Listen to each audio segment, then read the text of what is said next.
sapya, mao'y paglaong matag-adlaw, nga dili lamang nagahatag og pagkaon sa lamisa, kundi garbo kini ni ining bayuha.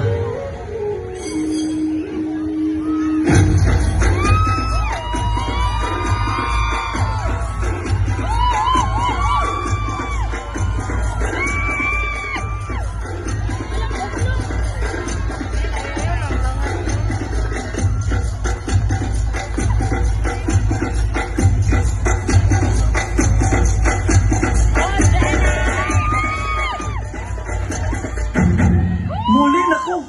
Kaya na ko yung ninuti balita sa akong asawang anak.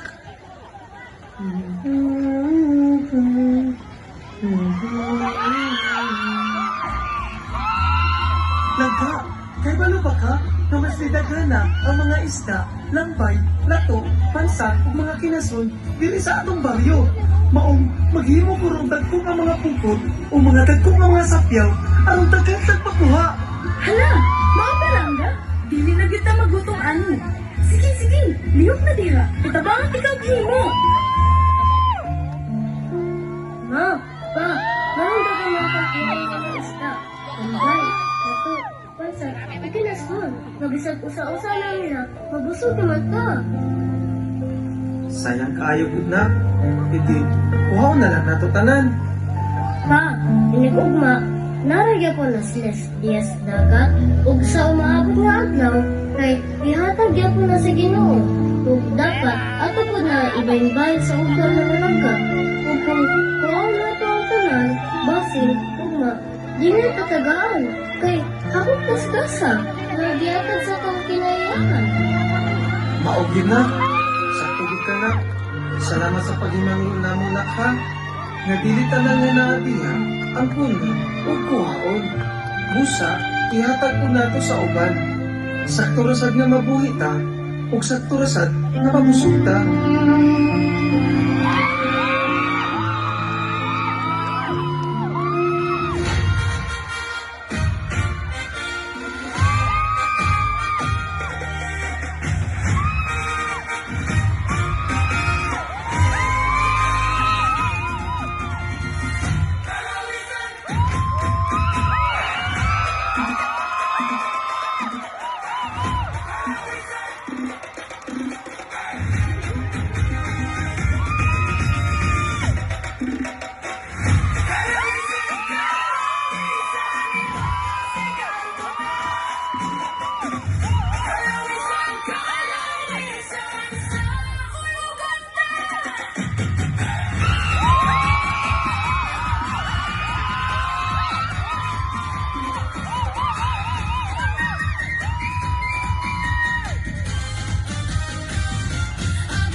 sulod pansat ug